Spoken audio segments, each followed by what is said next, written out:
Yes, I'm going to be telling a story that happened in basically 2009 and 10. Um, I do have to get my Kleenex because it tends to get touchy at some spots. So I'll get those and open those up. Okay, good. All right. Um, well, first of all, I grew up in northern Wisconsin, uh, way up north, about 30 miles from Michigan border, right in the center of the state. Uh, in the summer or in the winter, the area had about 12,000 people, and in the summer it was 32,000 people because of the tourism and all the lakes and the pine trees, and everybody uh, really enjoyed coming up there from Milwaukee, Chicago, all over the place.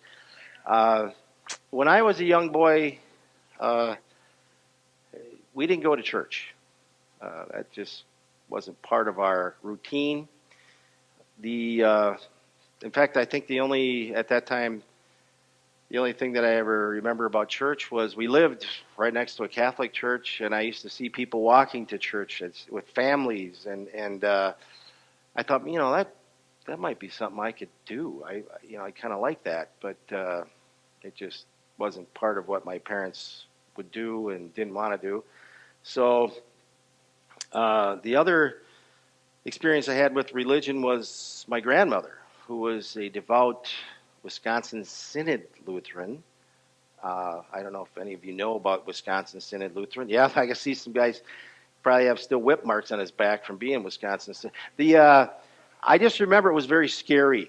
It was very strict, and at that time you couldn't even ask the pastor a question without getting a tongue lashing. So that wasn't a very good experience for me either. In fact, I think the biggest sermon I ever had was my grandmother lived right next to me, and I remember I was outside playing baseball, I think with my brothers, and I think I struck out, and I used the Lord's name in vain. And my grandmother was in earshot of that, and believe me, I never did that again, and I guarantee you I've never said those words since either. So she was very good at telling me what I was going to not do, and that's what I took care of. When I grew up, the big thing in I guess my religion was sports. That's all we focused on in our family was sports, basketball, baseball, football, and boxing. That was all the time. That's all we ever did was play sports. It was kind of a different time. I was given keys to the gym that was in our town, and for those keys, I would have to cut grass, do all the things that us kids used to do. It was all, like we didn't have weed whackers. You had to use that sickle thing. If anybody remember, I'm sure you all remember those. But that's what we did. We played sports. And that's all we focused on. Sports was our religion pretty much in our family. We had no real supervision because at that time, I guess it was easier times. You just came home when your dad yelled out the back door, and then you came running home. And other than that, you weren't home. You were just playing all the time. There was no supervision. It was just different. And I'm sure a lot of you can understand what I'm saying by that. So with the whole sports thing, we got to a point in high school. My older brother and I were pretty good baseball players, and he was 3 years older than I was, and he ended up getting a scholarship to the Badgers to play baseball. And 3 years later, when I was a senior, I was also offered a full ride scholarship to Madison, and I was considering going there because it's Madison, it's Badgers. Geez, we're in Wisconsin. And my brother said, "Don't go there. The coach is horrible. He's a Jesus freak." Well, you can't do that then, I guess. He's a Jesus freak. You can't go there. So I decided to go to a different university, and we used to, beat up on the Badgers all the time. But I never even gave that Jesus freak thing a second guess. I just thought, okay, yeah, whatever. So then after playing baseball in college, I ended up hurting my arm. I was a pitcher. So I went into boxing. I had to find something to do. So then I became a Golden Glove boxer. And believe me, the boxing world is not a very nice place. That's all I'm saying. It's very rough. There's a lot of drugs. There's a lot of things going on in there. I didn't do any drugs. I never have. But it's a tough place to be. So if you're ever considering having any of your children be a boxer, probably reconsider, because it's a rough kind of a thing. I enjoyed the boxing. I really enjoyed the working out and all that. It was just the other stuff that went on. It wasn't real good. So after, when I was in college, doing the boxing and the baseball and all that, while I was in college, I was studying chemical engineering, and my emphasis was organic chemistry. I don't know if anyone's studied that stuff. Anybody? Raise your hand. Okay, yeah. So you know what I'm talking about. Yeah, a lot of studying and all that. When I was in school, the emphasis became on science. It's a lot of studying, and so my religion at that time was science. That's just the way it was. All the hours of studying, the testing, and you guys that took it, you know what I'm talking about. And it became part of your life, and that's kind of re-emphasized my reason not to really believe in God, because I thought, well, all this stuff I can prove, and this and that. And so religion was not a part of my life all through college. After I happened to decide to take a test that I never even knew what it was called the DAT. I took that test because I was being a tutor in college for this guy that was struggling in organic chemistry, and I tutored him, and he got better, and he did pretty good. And he asked me, would you like to go to Minneapolis? I said, well, what's going on? He said, I'm taking a DAT. I had no clue what that even was. I said, what's a DAT? He said, a dental aptitude test. I said, oh my God, you want to be a dentist? I said, well, I want to. Well, I said, how long does that test take? He said, 8 hours. And I said, what am I going to do for 8 hours while you're taking a test? He said, well, you can hang out with my parents. I said, no, I'm not doing that. I asked him, I said, how much does this test cost? He said, $25. Okay, I said, I'll just take the test and then we'll go do whatever. And then, so I went in there, and sad part is I passed the test and he flunked it. So now so I started thinking, boy, I might be onto something here. Because my life wasn't ever planned. I just, whatever fell in front of me, I did it. So here's another thing. Oh, okay. So I didn't know what to do with this DAT, and so I went to a counselor, and he said, well, you did good. You got to apply to a school. And I said, well, where are the schools? I don't even, and he said, well, I said, are there any in Wisconsin? He said, yeah, Marquette. I said, oh, cool, Marquette Warriors, awesome. I said, well, how much does it cost to, do that? $150 non-refundable, and my rent was $110, and I was on my own, and I thought, wow, that's okay. I'll apply to one school, and I did, and then I got accepted.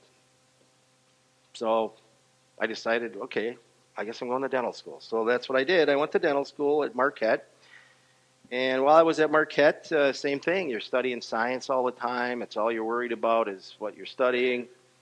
So once again, religion had no place in my life.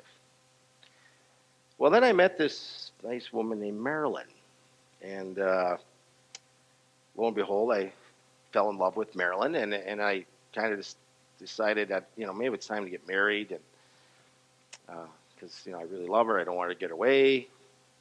So we got engaged, and she told me that we were getting married in a Catholic church.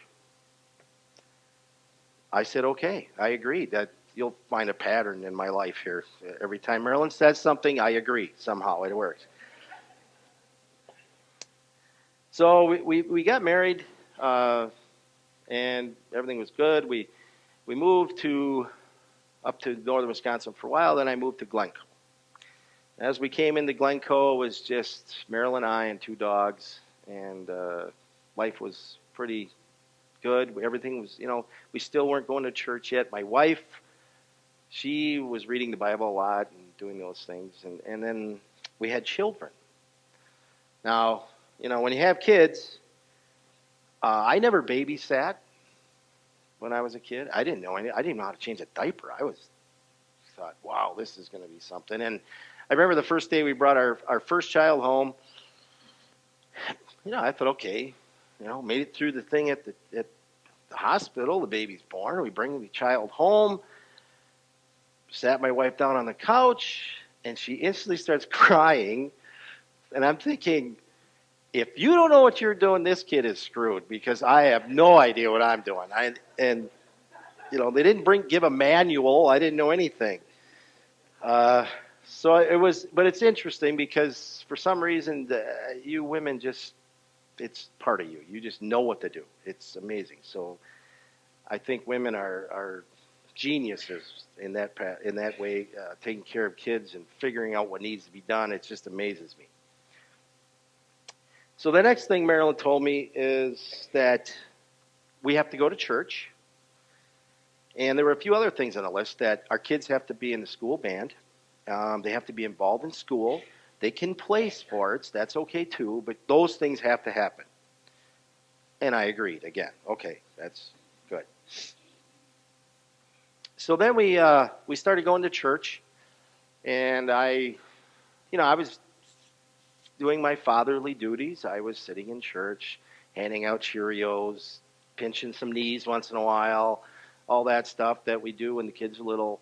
I was getting nothing out of it. It was one of those things I sat in the pew just like, okay, we're almost done. What's, that kind of thing. And some days, if you've all raised kids, some days we're like, oh my God, what is going on with this kid? They're squirrely. You can't, and why am I here? I just didn't get it. So we happened to move to a different church, and my wife started going to BSF and doing a lot of Bible studies and all this. And I was still kind of in the same mode, and my kids were into church and doing that, and I never said a word about this to the kids. I just went through it. I did have a few conversations with one of the pastors. He was very gracious. He would laugh at me at times. Wonder, boy, this guy's off his rocker. But, I would ask a lot of science questions about all kinds of things. And I think he enjoyed it. He never yelled at me, but he would laugh a lot, like, okay, and then he'd say, well, maybe you should read a little bit more, and I never did. Well, then Marilyn started bringing books home from BSF. Any of you ever take BSF? Anybody here did that before? Okay, there you go. She knows what's going on there. A lot of reading, a lot of books, a lot of stuff. So she would bring a book home and throw it at me and said, read this. Okay, I have to agree to that, so I would read it. My reading skills got very good being married to Marilyn after she went to BSF, trust me. But the point is, once I got to this one book, my wife came home, and I think she got home at 10 o'clock, and she threw this book at me. It was called The Case for Christ by Strobel. Has anyone read that book? Okay.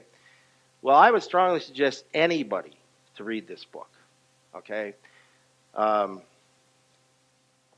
read the whole thing, and I started at about 10:30 at night. At 2:30, I was still reading it. I had to go to work. I don't know if I had to work on you that morning. Sorry if I did. But so I started around 10:30, and I read till 2:30 morning. I couldn't put the book down. That's how good it was. Well, what I got to the part about the resurrection. And I'm reading the book, and then I set the book down. I started thinking to myself. I thought, wow, the resurrection happened. I just tried to picture what would happen if this really was true and it happened today. And I thought, well, geez, if that happened today, and the powers to be would probably, not really like that I thought they would probably come up with a lie.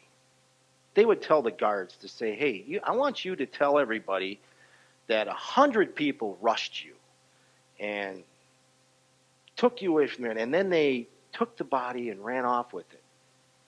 And that way, it would be covered up as a lie and that it didn't really happen. And I thought, well, geez, I could see someone doing that. I could see that. Now, I actually thought of that myself, okay? And then about a month later, I read that in the Bible. That's exactly what happened. So what got to me was the fact that people don't change. People from 1,000 years ago to now, yeah, we've got more technology, but people still think kind of the same way. And when I read in the Bible that that's what actually happened, and I thought of it myself, now I started really thinking, holy cow, this is probably true. Because I don't care if it was 2,000 years ago, that's how people react. It became more historical than whimsical to me. The Bible used to be something I thought was just whimsical. It was a bunch of stories. But now it became history to me, and that hit me. And so what I thought was, this is a true story. This really happened because this is what people would do.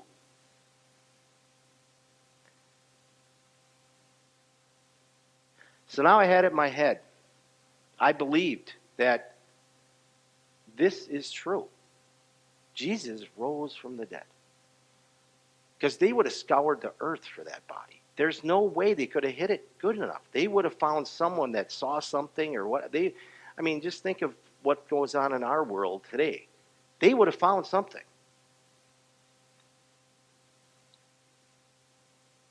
And now that I had that idea that this is really true, I struggled with feeling it. Okay, I had it in my head, but I didn't have it here. I didn't feel it. And that bothered me. So I went to our pastor, and I said, Pastor Joel, I am reading everything. I'm studying the Bible. I'm not getting it. I'm not feeling it. It's not there. I look at my wife. I look at my kids. They all got it. I don't have it. So he kind of chuckled at me, and he said, Bill, put the books down. Don't read the Bible. Don't read the books. Get down on your knees and pray. Well, I'd never done that my entire life. Not ever. Because I didn't believe in that. Right? But every day before work, I'd lock myself in my office, and I would get down on my hands and knees, and I'd pray. And did it for 1 month, did it for 2 months, did it for 3 months, did it for 4 months. I just kept doing it. I was starting to get sore knees even. And then all of a sudden it hit me. I can't explain it. It's more of a feeling, more of a relief.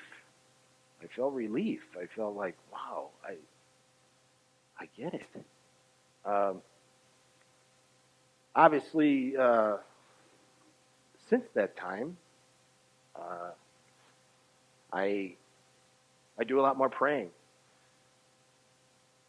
I never get answers like in voices or anything. I'm not crazy, but I feel His presence. When you look at the people that brought their children to church, the people that bring them to Sunday school and get confirmed and all that stuff, it's a gift because it's so easy when you're a child to be able to be given this gift. So anybody that brings their children to church and lets them be confirmed, and yes, they can decide later what they're going to do with that, but at least they've been exposed to it. It's a gift when a parent does that, because I didn't have that.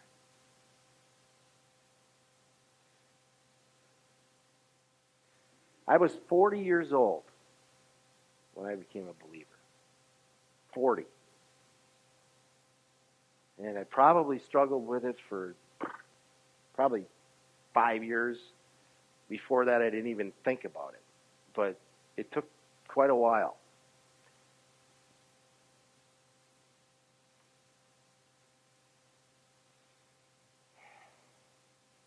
So, there I am. Now I'm a Christian. And I'm happy about that. Well, as Kurt was saying, I own my own practice in Glencoe. It's a pretty busy practice, and I'd be able to get an associate once in a while. I have 7 chairs.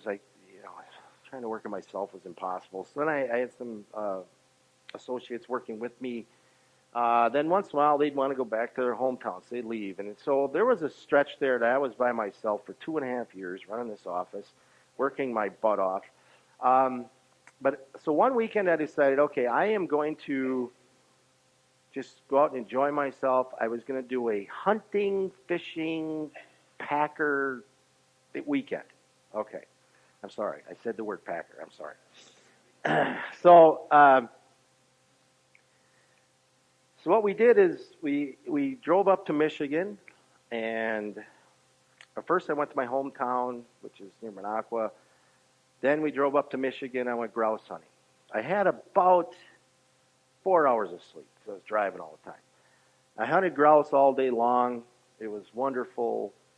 Then we had to get out of there and drive back to Minocqua, and then get up the next day for the first ever Brett Favre playing for the Vikings against Green Bay. Now, in my family, as far as we were concerned, there's only one cathedral in Wisconsin, that's Lambeau Field. I mean, that is the cathedral that everybody in Wisconsin talks about and we all love. So I went to that game, and I had to sit there and watch Brett Favre tear us apart. If that's not enough to make me sick, I have no idea what else could be. And then we had to drive back, and I was going to go muskie fishing the next day. And so in 3 days' time, I had about 12 hours of sleep. Needless to say, when I came home to Glencoe, I was pretty sick.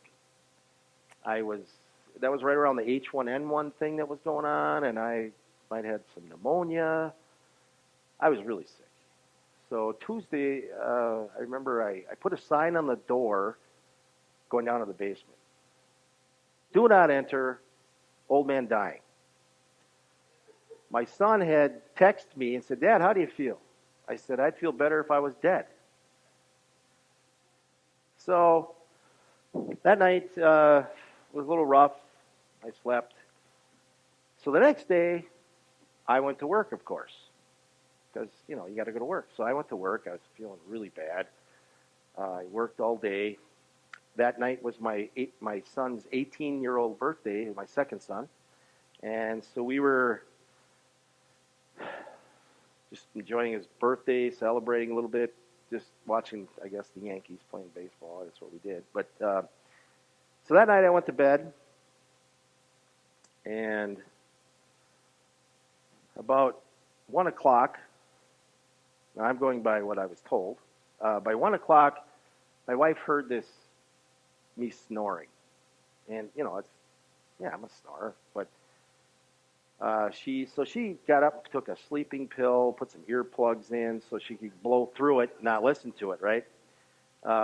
Ladies, you might know what I'm talking about. Yeah, so I look at each other. Yeah, that's right. Okay. So about, I think it was probably 1:30, she still hears this noise going on over there, but it seemed different, she said. And she slung the elbow, right to the ribs to try and get me to roll over, but nothing happened. Then it sounded weird to her. Now that day, my wife was getting her advanced cardiac life support, ACLS, working on dummies and CPR and all that. So she flips the light on, and I'm totally blue. And I'm going through agonal breathing, which is basically, foam coming out of your mouth and just making a motion, but not really getting any air.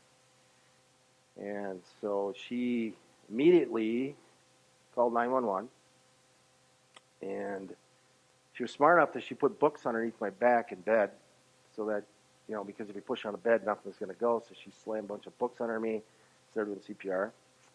Paramedics got there, and they pulled me on the floor, and they hooked me up to AED instantly, and it was flatline, which means I'm dead. My whole body was blue already.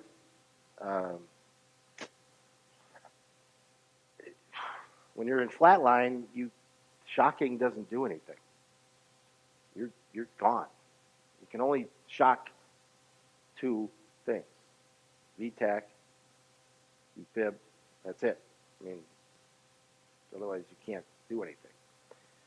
So the paramedics kept working on me, kept doing CPR.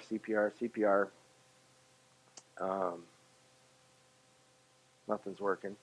So they basically bag me up, throw me on a cart,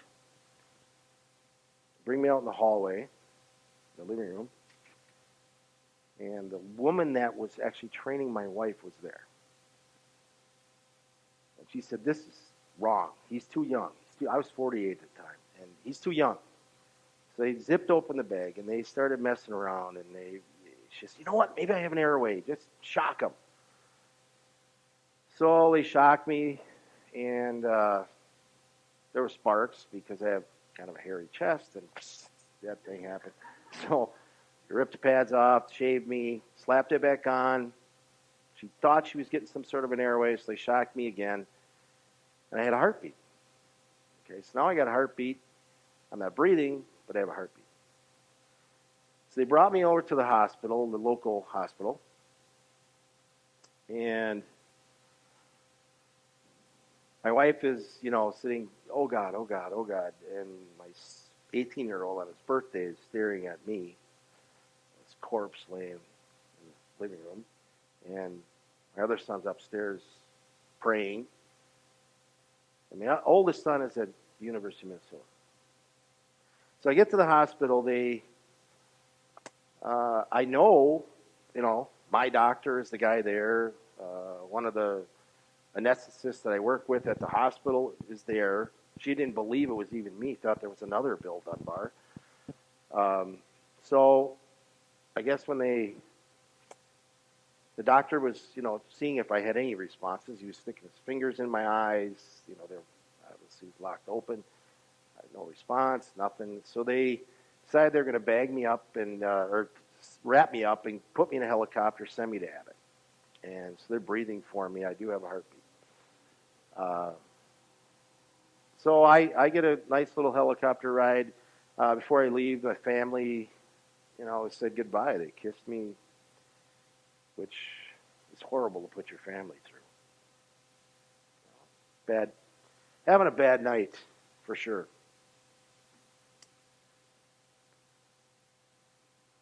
So on the way to Abbott, my son was told to go there, the one that was at the U. And when he walked in, I was already there, and they said, do you want me to get a chaplain? Do you want me to get a priest? Because I don't think your dad's going to make it. I think he's going to die.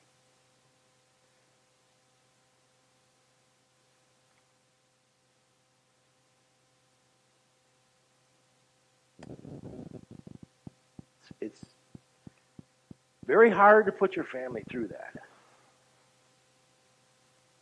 That's hard.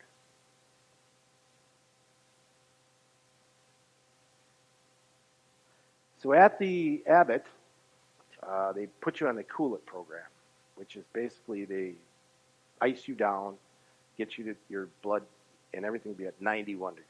They're trying to preserve brain tissue and keep you in that state. So as I'm doing this, obviously I'm in a coma, and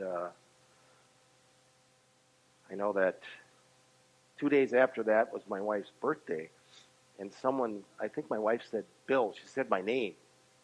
My eyes flickered open. Probably out of habit. What do you want now? What do you need? That kind of thing.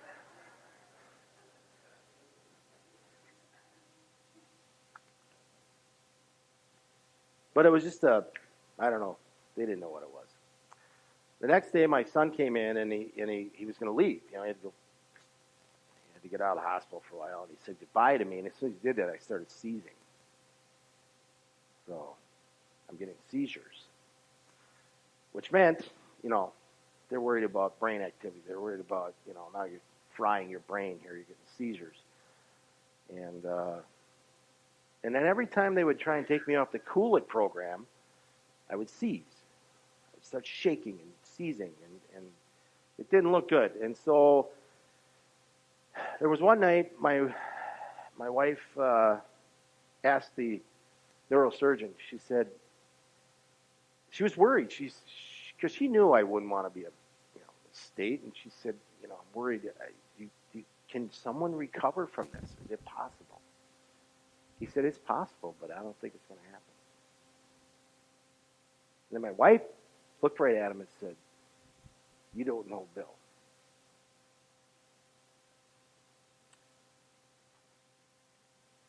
He's going to come back from this.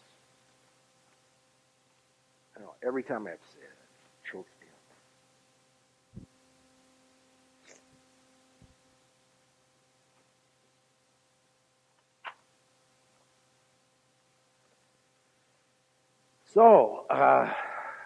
So Sunday, they once again try to do the Cool It program, take that away from me. And it didn't work.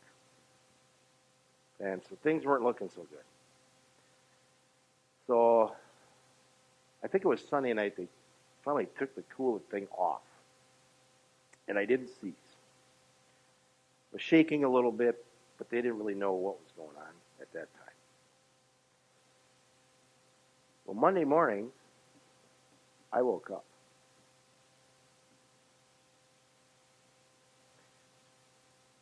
Had no clue why I was there, where I was. I didn't, wake up after a whole week laying there. I had no clue what was going on. They started asking me really dumb questions like, what's your name? I got 2 degrees, and then, what's your name? I started laughing. What's he asking me such dumb questions for? I started firing them questions. Where am I? Why am I here? The problem is, I would keep doing that because I couldn't remember what they said the first time they told me. So you know how that goes. Finally, they kept asking me, who are you? Who are you? And they pointed at me. Finally, I'm Santa Claus. That's what I said, I guess. I'm Santa Claus. I got sick and tired of hearing it. I just was done. And I remember one of the bad things I did. My wife, God bless her, she was in that hospital for a whole week. And my wife, I consider to be a really good-looking woman. I love her. And I looked at her hair, and it looked pretty bad. And I said, what happened to your hair? I know at that point she was probably like, okay, now you can kill him. But I'm not used to seeing her all disheveled and messed up like that, but I should have had a filter maybe, I guess. That would have been better. Well, then I started, on Tuesday, they brought me in for an MRI. They wanted to check and see why I was there. And so they put me in this MRI, and I remember being in the MRI, it was like I was being cooked or something. For some reason, I felt more awake after that thing. I don't know what that was all about. But what they were doing is checking my heart. They wanted to see if I had blockage or a heart attack or something. And it turned out negative. I had no blockage in my heart at all. But when I was laying in bed, I was on a lot of drugs. I was in a coma for a week. I kept testing myself because every time that I would ask a question or say anything, they would stick me with a needle again. It's test something else. There's got to be something wrong with them and that kind of thing. And finally, I quit talking to them. I just said, no, I'm not doing this anymore. I'm sick of needles. But I would test myself. I have a gun locker at my house. It's a safe, and it has 4 numbers on it. That's a big combination. I could remember that. And I would think about things in my garage. Where's my hammer? Where's my this? And I could remember it. My office, there's all kinds of stuff. And I would just test myself. And I thought, geez, I think I still have a brain. But one thing I wanted is to get up and walk because those drugs they gave me, I just wanted to get up and walk.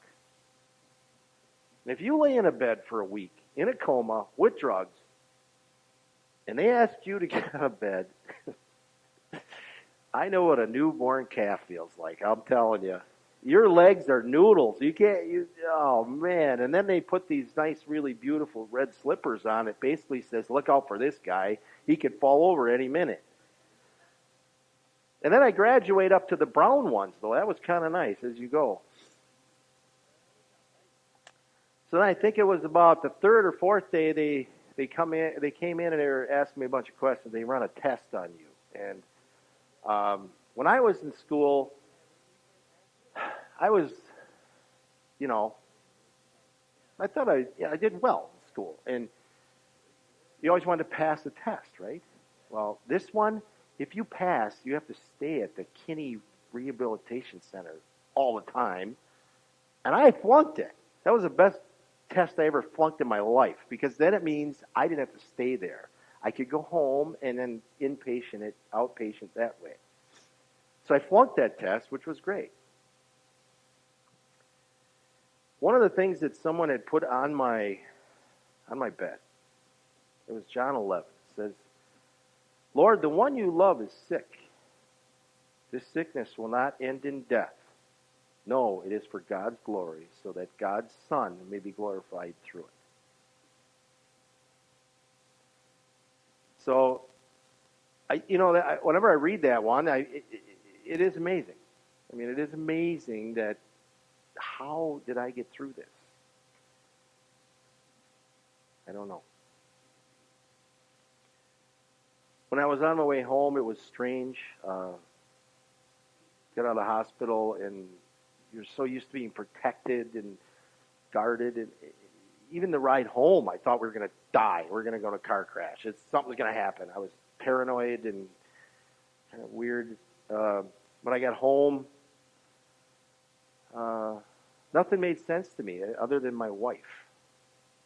So what did I do? I just followed her around. It was me and the dogs. Follow my wife wherever she went. That's, what are you doing? And I told her, I said, you're the only thing that makes sense to me right now.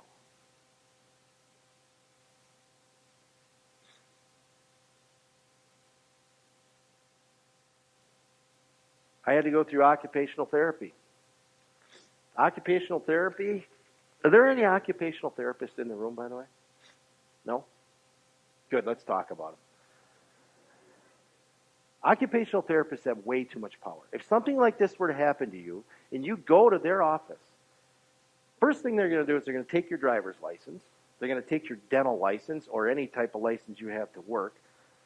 And you do not get to do anything until they say so. And as I got better and better, believe me, there were some arguments. We were fighting it out. I felt like I was in a boxing match because they have way too much power. Wow. I kept telling her, I'm fine. No, you're not. You got to pass. They had test after test after test. Very nice woman. I like to tease her, though.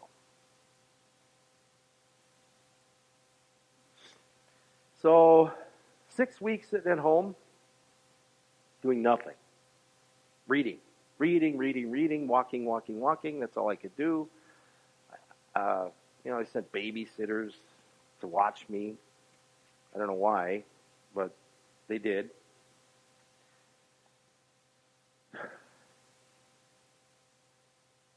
One of the things that I got asked when I went back to work, now this was November 4th, this happened. I went back to work January 2nd or something like that, 6 weeks at home. And I remember the first patient I saw. It was this guy I knew from Plato. And he came in and he goes, Doc, sure you know what you're doing? I said, I didn't know what I was doing before. Shut up, sit down.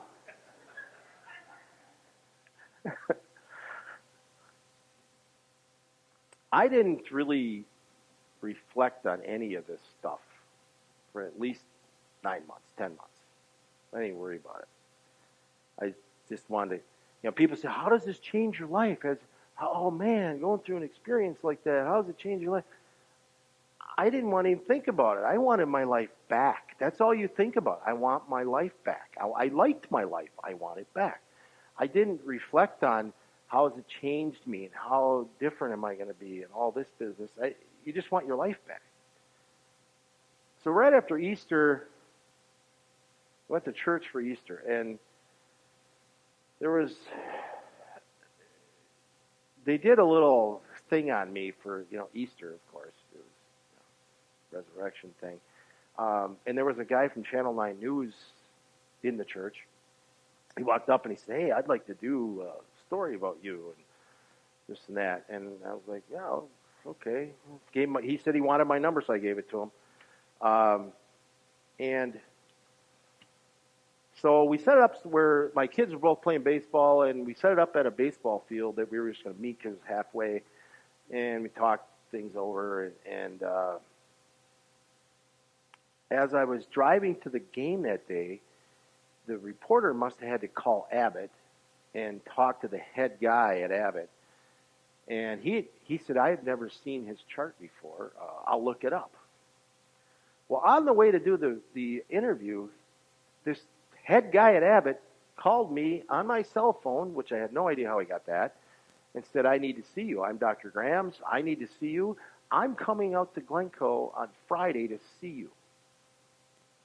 That guy never came to Glencoe in his life, but he was going to come to Glencoe and see me at the clinic. And I said, okay.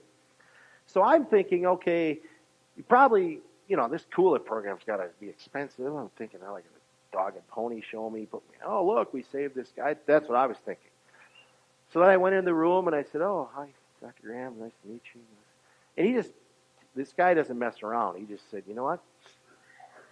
We messed up. You should have never left that hospital without a defibrillator in your chest.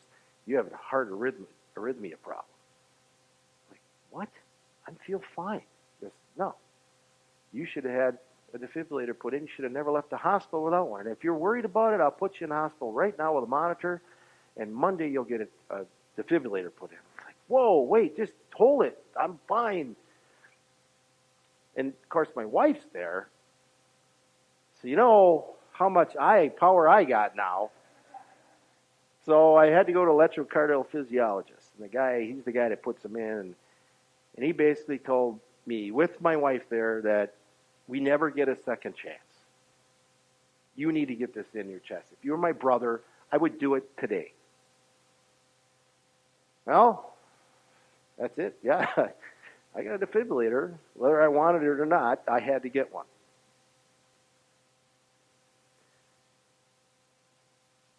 So now I have this defibrillator in my chest. With all that happening, I went through some genetic testing, and there's a certain genetic disorder thing. I don't have the disease process, but it's genetic, and 2 of my sons out of 3 have defibrillators in their chest now to protect them.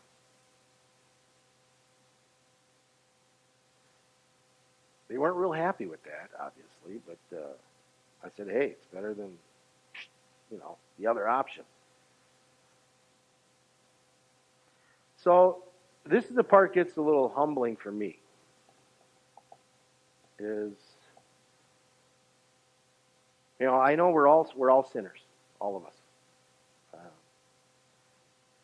And it's always hard to admit your sins, but I'm going to do that. I used to be a very, not obnoxious, but I was a very prideful person. Whether it was sports, education, competition, asking for help, that wasn't my thing. I always wanted to take care of myself. I always wanted to, and I was a little bit crazy when it came to grades. I always wanted the highest grade in the class. I wanted to beat everybody in a test. And yeah, that helps in sports and stuff to be competitive, but it's kind of obnoxious that that's why you're doing it. And that was me. And I don't understand why I was like that. Because I looked at my kids, and they weren't like that. My wife wasn't like that. And I thought my kids and my wife were way better people than I was. Now, did it make me successful? Probably. but I didn't like that about myself. So when I was 40, I became a Christian. And my one prayer that I did was be humble. Be humble. Well, when this all happened to me, I lost my health. I would have lost my marriage, my children, my independence. I mean, I had babysitters. I had, people wondering if I was even, like half there.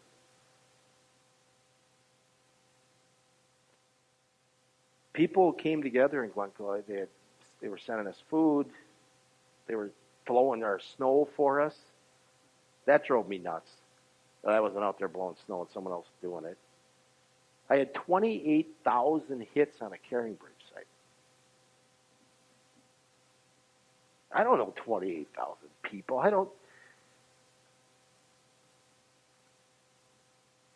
So my point is, be careful what you pray for. Because it may happen.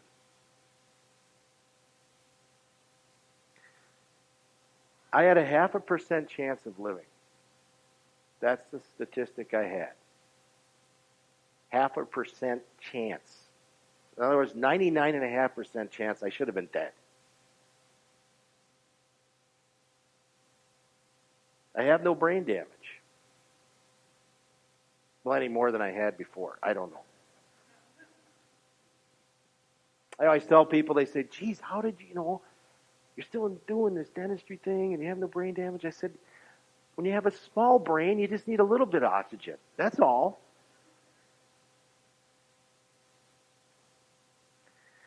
I mean, I know that, science had a lot to do with me surviving. I get that, but the doctors can't even figure it out. They can't figure it out. They, for 6 months, every 6 months after that, they would call me, this nurse, and ask me all these questions about how you doing, and all these strange questions. Like one of them, she asked me, she said, do you ever enter a room and then stand there and go, what am I in here for? I said, can you, catch this? Because my wife does that all the time. But I had really nothing.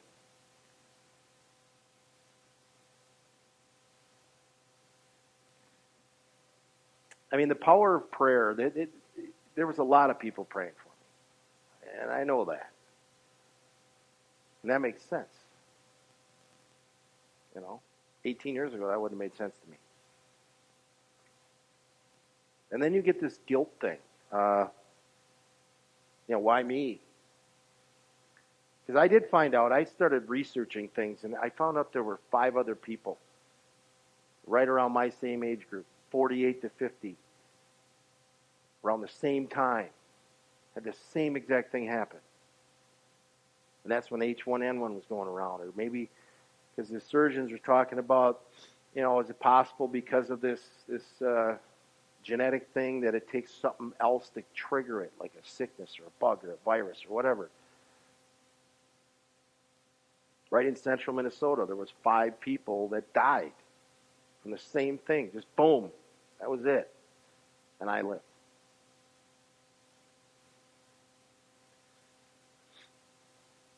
One of the questions they always get is, did you see heaven? Yes, I did. When I first would get up and speak, that was always a touchy one. People are going to think I'm nuts. I mean, is that really something I could talk about? Because when I was at Abbott, I wanted to tell somebody this experience I had. But at that time, there's no way I was telling a doctor that. They would have done a CAT scan or something of my brain or whatever. Everything I did, they poked me with a needle or whatever. So one night I was sitting there all by myself. My wife walked in, and I told her. I said, I had this experience. One of the things about me is I never, ever, I don't know if there's anyone else, I never, ever remember dreams, ever. Not ever. I mean, I wake up, I might be scared or whatever it was, but I don't remember what it was the dream was about. I don't. But I can tell you this. The bright light, it's bright, but you can stare right at it. Now, I wear glasses, and I've got all kinds. These are my computer glasses, so I can see up close. Otherwise, I'd be doing this all the time. I don't see very well, except up close. But I could see perfect. It was so vivid. It was perfect. I had perfect eyesight. The big thing is that imagine a place where the stress that it takes me to move my finger this far, that doesn't even exist. It's so peaceful. There's no grief. There's no sadness. There's no pain. There's nothing like that. Nothing. And the other thing is, you don't necessarily have enough grief and you don't miss your family because you know they're safe. They're going to be safe. You know it. And I told my kids, when I went through this thing, I sat down with my children and I said, look, there's one thing I want you to know. Something happens to me and I die. I do not want this ruining your life. If I would have died and your life would have been in shambles because you missed your father and all that stuff, I know I can't be mad in heaven, but I wish I could because I'm fine. I'm fine. And you will be someday too. It would be a shame if I died and their life, they turned to drugs and lost it and were crying all the time and all this stuff. It would have been awful. Because when you're in heaven, you don't worry about that stuff. There's no worry. There's nothing like that. I was told to leave 3 times. So I guess I've been kicked out of heaven. I don't know. And I said no all 3 times. This guy, I don't even know who he was. I never saw this guy in my life. His face and everything else, I still picture his face right in front of me, pointing. Go back. I said, no, I don't want to. Go back. No, I don't want to. I kept, and I don't know, I wasn't walking. I didn't understand it. I was just moving or whatever. And then he looked at me one more time and smiled and said, go back. I was back. I was gone. Whatever.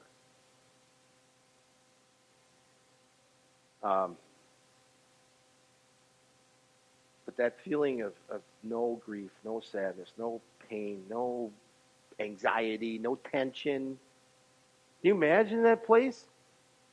Can you even imagine it, where you have no pain, no anxiety, no tension? My knees are sore today. I went biking yesterday. That wouldn't be there.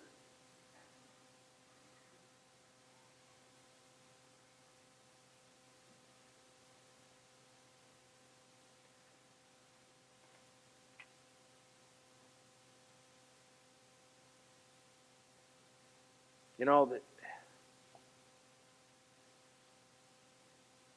I would hope that my kids would, grieve a couple days.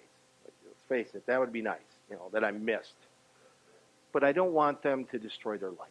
How many times you see that where someone loses a spouse or something like that and their life it gets really bad. And it shouldn't. It really shouldn't.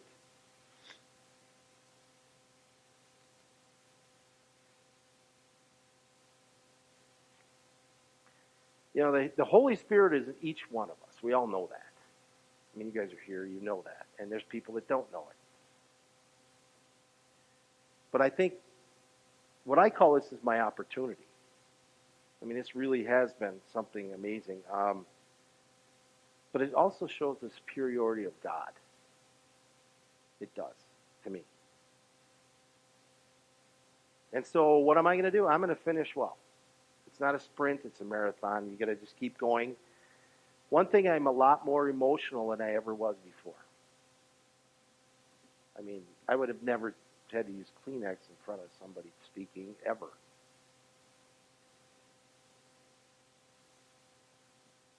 And you talk about being humble. And you go back to Jesus again. I mean, I've been humbled, and look what Jesus did, though. The death of Christ was the most humbling experience that anyone or any being could do, because he knew what he was getting into. He knew that he was going to be tortured. He was going to be spit on. He was going to be ridiculed. He was going to be whipped. He was going to have his crown shoved on his head. He knew all that was coming, yet he did it for us, which is just absolutely amazing. Because I'll guarantee you, I whined a little bit about having some doctor poke me with a needle. I certainly wouldn't have done what Jesus did. Because if I knew that was coming, there's no way I would have done that. That's why I'm not Jesus.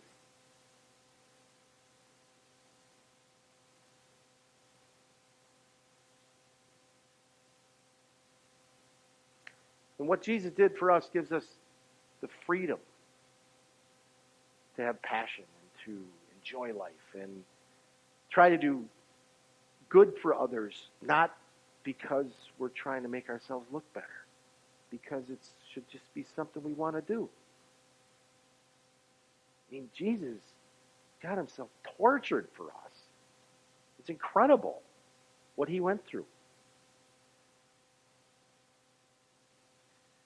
Now, the other thing that always comes up is, all right, Mr. Science, do you believe in evolution? Yes, I do believe in evolution. The evolution of faith, the evolution of believing in Jesus is the evolution I believe in now. Because it takes a while. All of us, we got the ups and down thing going all the time. And that's okay. But I do believe in the evolution of faith. That's what I believe in now. And,